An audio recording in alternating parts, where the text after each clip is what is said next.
ভিতরের রাকাত কতটি এবং প্রত্যেকটি মতের নামাজ কিভাবে পড়তে হবে? ভাই, ভিতরের রাকাত কতটি এভাবে না বলে ভিতরের কয় রাকাত পড়া যায় বলেন। ভিতরের রাকাত আপনি বলেছেন যে 1, 3, 5, 7, 9 নামাজ পড়তে হবে, কিভাবে পড়তে হবে। এটা আসলে এত লম্বা আলোচনার বিষয়, তারপর আমি সংক্ষেপে বলি। আপনি islamhouse.com সহ বিভিন্ন জায়গাতে বিতির সার্চ দিলে আপনি পাবেন। শেখ মোহাম্মদ সালেহ তাইমিনের আলোচনা আছে লম্বা, এবং আলমদের বিস্তারিত আলোচনা রয়েছে বিতির নামাজ কীভাবে পড়তে হবে। তো আমি এখন সংক্ষেপে বলতেছি।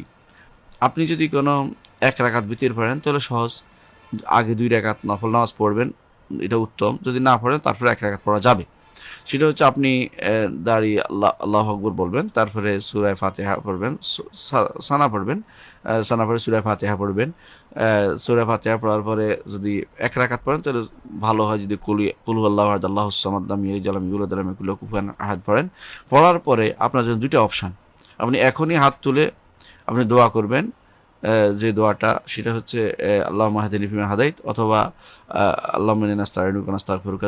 দুইটাই পড়তে পারেন, অথবা যেকোনো একটাও পড়তে পারেন, অথবা অন্য দোয়া পড়তে পারেন, কোনো সমস্যা নেই। আর এটা হচ্ছে সুন্নাত, যদি নাও পড়েন তাও আপনার ভিতির হয়ে যাবে।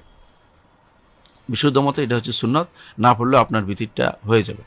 এরপরে আপনি রুকুর আগে করতে পারেন, অথবা আপনি রুকুতে চলে গেলেন, রুকু থেকে উঠে আপনি এই দোয়ার 2টা করলেন। এরপরে আপনি সেজদায় গেলেন, সেজদা 2 সেজদা দিয়ে বসে সালাম তাশাহুদ পড়ে সালাম ফিরিয়ে ফেলবেন। এটা 1 রাকাত, এটা সোজা জিনিস।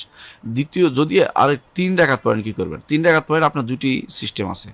প্রথম সিস্টেম হচ্ছে আপনি 2 রাকাত পড়ে সালাম ফিরে আরেক রাকাত যেভাবে বলছি এটা এইভাবে পড়তে পারেন।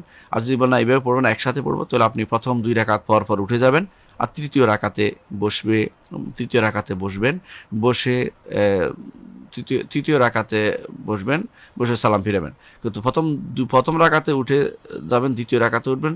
তৃতীয় রাকাতের জন্য যখন উঠবেন তৃতীয় রাকাত থেকে, তখন আপনি ঠিক ওই যেভাবে প্রথম 1 রাকাত যেভাবে পড়ছেন সেভাবে আপনি পড়বেন। অর্থাৎ প্রথমে 3 রাকাত পড়লে প্রথমে সুন্নত হচ্ছে প্রথমে সাব্বিহ ইসমা রাব্বিকাল আ'লা পড়া প্রথম রাকাতে, দ্বিতীয় রাকাতে কুল ইয়া আইয়ুহাল কাফিরুন পড়া, তৃতীয় রাকাতে কুল হুয়াল্লাহু আহাদ আল্লাহুস সামাদ লাম ইয়ালিদ ওয়া লাম ইউলাদ ওয়া লাম ইয়াকুল লাহু কুফুয়ান আহাদ পড়া। এবং এরপরে আপনি ইচ্ছা করলে রুকুর আগে বা রুকুর পরে কুনুত করতে পারেন, যেটা আগে বলেছি, কুনুত পড়তে পারেন, আগে বলেছি। আর যদি কুনুত নাও পড়েন আপনার ভিতির হয়ে যাবে, কোনো সমস্যা নেই। কুনুত পড়াটা বাধ্যতামূলক নয়। আর যদি কোনো আপনি 5 রাকাত পড়েন তখন কি করবেন? 5 রাকাত পড়লে আপনার জন্য রয়েছে, আপনি ইচ্ছা করলে প্রথম 4 রাকাতে আপনি পরপর উঠে যাবেন।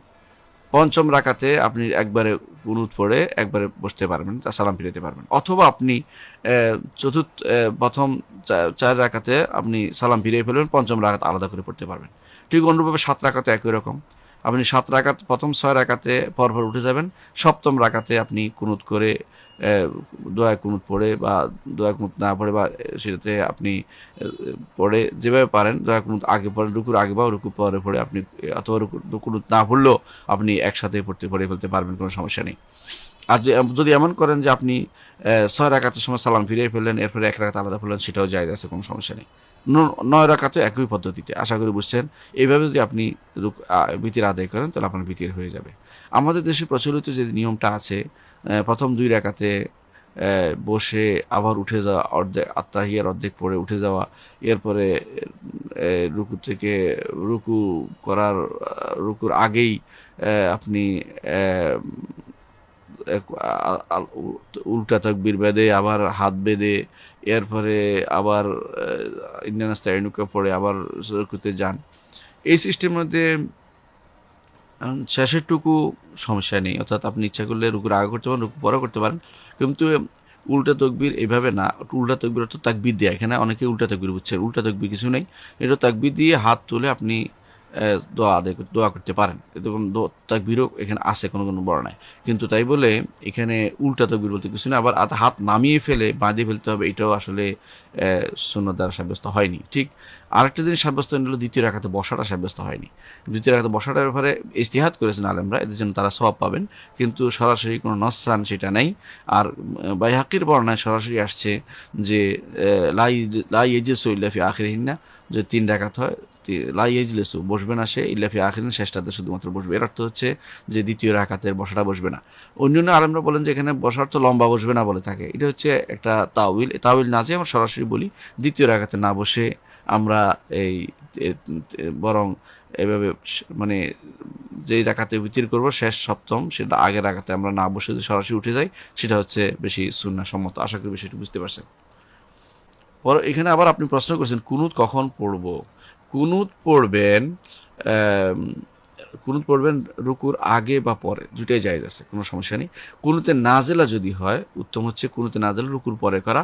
কুনুতে নাজেলা অর্থাৎ মুসলমানদের কোনো বিপদ হলে, মুসলিমদের কোনো বিপদ হলে কোথাও, সেখানে দোয়ার জন্য যে সবাই মিলে সালাতের মধ্যে করা হয় অন্যান্য সালাতের মধ্যে, সেটা রুকুর পরে উত্তম।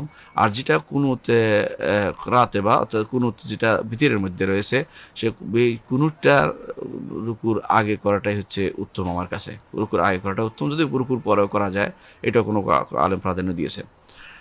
আর হাত উঠাবো কখন এবং কোন রাকাতে? হাত তো আপনি এমনিতেই প্রতি রাকাতেই প্রথমে উঠাবেন এবং প্রতি 2 রাকাত পর পরে আপনি 3য় রাকাতেও হাত উঠাবেন, এটা হাদিস সুন্নাত, এবং রুকু থেকে ওঠার পরও হাত উঠাবেন। তো এখানে যে যদি আপনি রুকুর আগে কুনুত করেন, তাহলে আপনি শেষ করে কেরাত শেষ করে আপনি হাত তুলে দোয়া করে ফেলবেন এবং আল্লাহ তাকবিরও বলতে পারবেন, জায়েজ আছে, কোনো সমস্যা নেই। বিশুদ্ধ মতে তাকবির আছে, তো তাকবির দিতে পারবেন, কোনো সমস্যা নেই। না দিলেও কোনো সমস্যা নেই, হাত তুলে দোয়া করা শুরু করে দিবেন।